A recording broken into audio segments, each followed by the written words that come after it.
new batteries in. They've been sitting around a while, but they're still brand new, hopefully.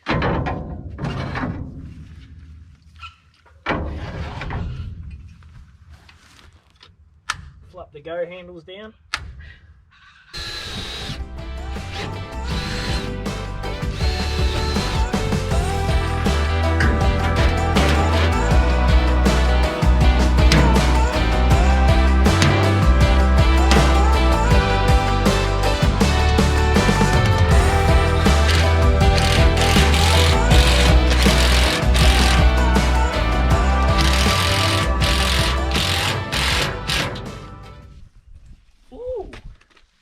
It's looking like a new one. That was cool. Right, I've got a brand new set of LED tail lights to fit. Spruce it up a bit.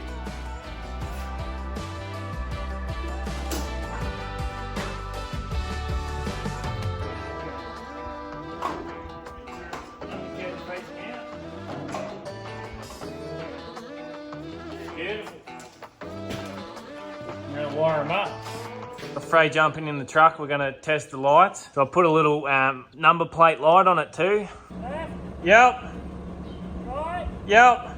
Right. No. Right. Yep. Yep. Left. Yep. The brake light's not working. And I traced it back to the brake light switch. I found a wire broken off. So if anyone's wondering, that's where the brake light switch is.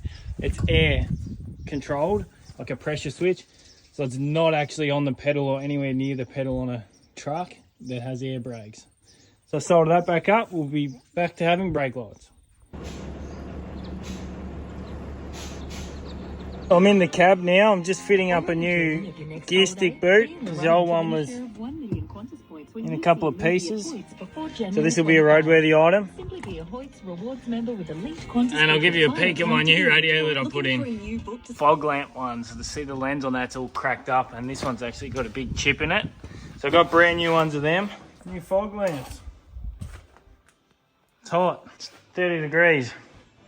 Freya's been helping me by sitting over there.